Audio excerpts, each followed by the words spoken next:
We are all witnessing that the balance in the world is shifting day by day. Ukraine's struggle for independence continues to spread in waves. The occupation policies of the Russian army have moved to another dimension while seeking support. North Korea has expressed that it will support Russia, taking into account its own interests. Of course, the North Korean people did not take this very well. North Koreans who opposed the government did what they have done best for many years and fled to South Korea. The North Koreans who have already defected have made a big deal out of it. Let's take a look at this development that drove the North Korean leader crazy. Around 200 North Korean defectors living in South Korea, mostly with military backgrounds, want to be deployed to Ukraine to wage psychological warfare against Pyongyang troops reportedly deployed to Russia. The group of ex-soldiers with up to 10 years of military experience are ready to use their insider knowledge of North Korean military culture to disrupt and demoralize Kim Jong-un's troops. South Korea's Migration Administration says North Koreans fleeing repressive rule are eager to join the war in Ukraine. Ahn Chan-il, defector and president of the World Institute for North Korean Studies, commented when he saw this situation. "We are veterans who understand North Korea's military mentality better than anyone else." He said the group is ready to work as psychological operations operators, such as making loudspeaker broadcasts, preparing and distributing leaflets, and acting as interpreters. According to the report, the proposal reflects the anger shared by more than 30,000 northern defectors currently living in South Korea. The defectors were alarmed by Kim Jong-un's aggression and disregard for international law while sending troops to help Russia. The deserters expressed the following: "As former North Korean soldiers, we are ready to go to the front, wage psychological warfare, rescue these soldiers, and eliminate the North's mercenary policies." Capitalizing on their deep understanding of North Korea's military culture, the deserters believe they can exploit weaknesses and potentially encourage North Korean soldiers to turn their weapons. Ahn, who deserted in 1979 while serving as a frontline guard, inspired by South Korean loudspeaker broadcasts and leaflets, said the group could also convince captured North Korean soldiers to desert if they fall into Ukrainian hands. Most North Korean soldiers, including elite special forces, suffer from food shortages and malnutrition. The soldiers you see in televised parades are a carefully selected few. They are the alpha of the entire population. Lee Min-bok, another leading figure in the initiative, spoke directly to Ukraine and wrote an open letter to President Volodymyr Zelensky through the Ukrainian embassy in Seoul. North Korean soldiers are essentially there as mercenaries, but we will go voluntarily with a good faith mission. Our presence in Ukraine alone can significantly affect the morale of North Korean troops. Lee Min-bok expressed hope that the Ukrainian government would welcome their proposal. Let's take a look at why the fugitive North Koreans are so eager to help the Ukrainian territory. As we know, North Korea has a world-famous repressive system. A large part of the country is fed up with this oppressive system. Almost all of the soldiers who find the opportunity prefer to escape. The people, on the other hand, do not like the form of government, but they support the escaping soldiers inwardly because they cannot speak out too much.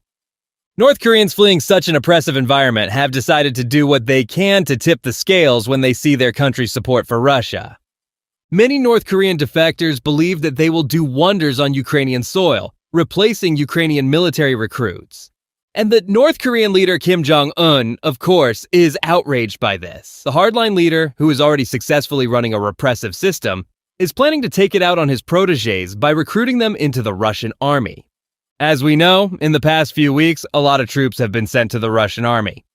This was not welcomed by South Korea, North Korea's declared enemy. North Korea's participation in the occupation of Ukrainian territory does not bode well. North Korea is, of course, helping Russia in its own interests. In a possible future war between the North and the South, Kim Jong-un wants Russia's support. Aware of this, South Korea has taken action to put a stop to all this. President Yoon Suk-yeol recently signaled that South Korea may reconsider its long-standing stance against providing lethal aid to conflict zones, depending on North Korea's involvement in the war. South Korea will not sit idly by if North Korean troops support Russia, he said, hinting that Seoul may consider arming Ukraine if military cooperation between Pyongyang and Moscow escalates. Military analyst Wi Seung-gun noted that South Korea may approach supplying arms to Ukraine, focusing on defense systems such as anti-aircraft missiles without excluding the supply of offensive weapons such as artillery ammunition. So far, South Korea's ammunition supplies to Ukraine have made a big difference on the front line. Seeing this, Russia has been on North Korea's heels. North Korea, which did not refuse Russia's demands, took a great risk and sent its soldiers to fight. Kirilo Budanov, chief of Ukraine's Military Intelligence Directorate, HJSR, said that about 12,000 North Korean soldiers, including 500 officers and 3 generals, have been deployed in Russia. According to Kiev Post sources inside the HUR, North Korea is providing Russia with personnel, weapons, and equipment to help it recover from significant battlefield losses. In return, Russia has offered North Korea financial support and advanced technology to help develop and expand its nuclear program, Budanov said. As we can see, North Korea has begun to realize what it had dreamed of all along. Russia has offered North Korea weapons in exchange for troops, and the Ukrainian government has thwarted North Korea's nefarious plans. Ukraine's I Want to Live project released a new Korean-language video on October 23rd, calling on North Korean troops to surrender to Ukrainian forces. Launched by Ukraine's General Directorate of Intelligence in September 2022, the 24/7 I Want to Live hotline helps Russian soldiers voluntarily surrender themselves or their units to the Ukrainian military. The Russian military has been promised that after surrendering, they will be arrested in accordance with the Geneva Conventions. In a statement in Korean, you should not die senselessly in a foreign country. You must not repeat the fate of hundreds of thousands of Russian soldiers who will never return home. No matter how many troops Pyongyang sends to help Russia, no matter the destination, Ukrainian POW camps are ready to receive soldiers of all nationalities, religions, and ideological views. The Ukrainian side guarantees the North Korean military safe detention conditions, food, and medical care, the statement said. John Foreman, CBE, Britain's former defense attaché in Moscow from 2019 to 2022, said Ukraine's efforts could help North Koreans defect. John Foreman continued, North Korean soldiers will also know that the treatment of the Ukrainians will be much more humane than the treatment of their own side and the Russians. Foreman hypothesized that North Korea, probably anticipating this, held the families of the soldiers hostage, only to reveal the consequences of desertion on their families. Kim Jong-Un has absolutely no remorse about killing his own people, starving them, killing his political rivals, anyone he deems disloyal. So I think that keeping that sword of Damocles over the heads of the families of North Korean soldiers would be a way to keep their loyalty. As we all know, Russia and North Korea signed a mutual defense pact during Russian President Vladimir Putin's visit to Pyongyang in June. As part of the agreement, the North Korean military announced that an engineering unit would join Russian forces in Donetsk Oblast the following month. It turned out that the secret clause allowed North Korea to send its first 1,000 soldiers to Ukraine to gain military experience. Ukraine's chance to put North Korean soldiers out of their misery further angered the North Korean leader. The number of deserters is already high enough, and if more join the project, North Korea's image will be damaged. There are several factors for North Korea to send its troops to this war. The most important of these is explained by Ukrainian political scientist Ruslan Bortnik. The participation of its armed forces in the attack on Ukraine will allow the North Koreans to gain experience in the most modern types of warfare, the use of drones and advanced missile systems, methods of cyber warfare, and tactical melee techniques. All this is invaluable information for the modernization of North Korea's military potential.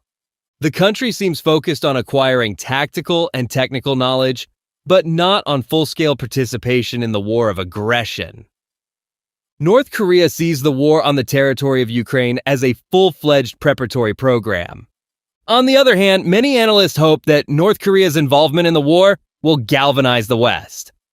Analysts say the following: allies need to structurally increase their support and invite Ukraine to join NATO. When it comes to actively defending freedom, Ukraine is more NATO than many allies who see membership only as a free pass for security. Nor do Ukrainians see any other way to rebuild except through the collective deterrence of Putin's forces. But we have yet to see this materialize. It would be the greatest tragedy for Ukraine if the free West it is trying to join turns out to no longer exist. Against this backdrop, with the conflict likely to continue, an important question will be how states like South Korea can increase their support for Ukraine to end the war faster or help Kiev better manage its economic and humanitarian impact. South Korea moved quickly to support efforts to impose sanctions on Moscow after the war began. While Seoul agreed to impose US and European Union export controls on strategic products, it also agreed to extend those export controls to Belarus over its support for Russia's invasion. Seoul also supported the exclusion of some Russian banks from the SWIFT international payment system, while private cryptocurrency exchanges also restricted IP addresses in Russia from accessing exchanges in South Korea. While not part of US or European sanctions on Russian energy exports, South Korea has significantly reduced its imports of Russian fossil fuels. Russian crude oil and refined petroleum products imports have fallen by more than 70% in volume terms, while LNG imports have dropped by 40% in the last 12 months. Only coal imports from Russia increased. Seoul also provided $3 million worth of generators to help Ukraine cope with power shortages this winter and joined a UNICEF program to help Ukrainian refugees. On the first anniversary of the Russian invasion, South Korea pledged an additional $130 million in aid to Ukraine. In addition to providing financial assistance to Ukraine, these funds are expected to support the restoration of Ukraine's power grid, demining, and ODA projects for reconstruction. In total, South Korea has committed to provide around $230 million to directly assist Ukraine and Ukrainian refugees. South Korea has also provided support in other ways. As Europe sought to increase its LNG supplies in preparation for winter, South Korea allowed some of its LNG purchases to be diverted to Europe. It also participated in the World Food Programme's Grain from Ukraine program, which buys Ukrainian grain for countries facing severe food shortages. However, South Korea has been reluctant to export arms directly to Ukraine. South Korean law prohibits exporting arms to countries involved in a conflict, but North Korea is an additional factor. The former Moon administration worried about deteriorating relations with Russia, which the Moon government saw as a potential partner in bringing North Korea back to talks on Pyongyang's nuclear program. For the current Moon administration, there are concerns about the potential for Russia to provide North Korea with modern aircraft or other technology. Pyongyang needs to advance its weapons programs in return for South Korea's military support for Ukraine. Instead of sending weapons directly to Ukraine, South Korea has taken a different approach. Seoul has approved the export of parts or weapons that contain South Korean components but are not fully Korean weapon systems. It has also sold ammunition to the United States for delivery to Ukraine and is reportedly in talks to sell additional ammunition to Washington. With Ukraine consuming more ammunition than US and European arms manufacturers can produce, European authorities are putting increasing pressure on South Korea to supply arms directly to Ukraine. In light of South Korea's restrictions on arms exports, there are 3 steps it can take to support the war effort in Ukraine. Seoul could conduct a high-level review of which weapon systems have South Korean components and provide prior authorization for transfers of those items. This would help ensure that weapon systems that are not entirely South Korean can be transferred to Ukraine if needed. South Korea could also consider replenishing other countries' stockpiles, similar to ammunition shipments to the United States. Finally, even if Seoul cannot provide lethal aid, it could take steps to ensure that South Korea takes a leading role in providing non-lethal aid, such as bulletproof vests, night vision goggles, and other items Ukraine needs to sustain its war effort. South Korea's concerns about Russia's ability to transfer precision weapons technology should be taken seriously, but should also be balanced against the deeper geopolitical changes wrought by the war. The relationship between North Korea and Russia is already deepening. North Korea is reportedly supplying weapons to Russia's Wagner Group, and Russia no longer reports trade data, which means Moscow will no longer enforce UN sanctions against North Korea.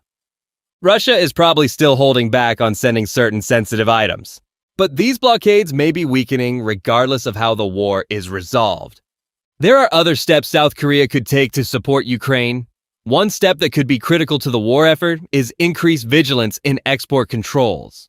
There are suspicions that Russia is using imports from third countries such as Turkey, Kazakhstan, Kyrgyzstan, China, and Belarus to avoid sanctions. For example, exports of processors and control chips to Turkey increased by almost 1,500% in 2022. There may be a plausible explanation for this. The level of Turkish semiconductor imports from South Korea is at the same level as pre-pandemic imports and may simply reflect trade normalization. However, trade with Kazakhstan may warrant a deeper examination. Not only have exports of processors and control chips to Kazakhstan increased significantly over the past 2 years, but they have risen far beyond anything seen in the past decade. Ensuring that critical components are not smuggled to Russia through third countries is another important step South Korea can take. While South Korea has recently pledged to increase its assistance to Ukraine, only India and China have provided less as a percentage of GDP, according to the Kiel Institute's Ukraine Support Tracker. In addition, only India and China have provided less support for uncontested assistance to Ukrainian refugees. While the tracker has not been updated for South Korea's latest pledge, it will not change these figures significantly and suggests that there is additional scope for South Korea's humanitarian support. Finally, South Korea could consider engaging more deeply in the post-war reconstruction process. Estimates for rebuilding Ukraine's physical infrastructure after the war range from $138 billion to $750 billion. Although South Korea's most recent pledge of support includes the possibility of ODA for reconstruction, it could promise to work more closely with the EU to develop a post-war recovery plan and provide support through a coordinated process. South Korea could also offer to start negotiations on a free trade agreement to help boost Ukrainian exports after the war. As the world's 10th largest economy and a major arms producer, there is room for South Korea to play a bigger role in helping Ukraine. It could do so by streamlining any military assistance it can legally provide, suppressing efforts to smuggle sanctioned products to Russia, and increasing humanitarian and reconstruction aid.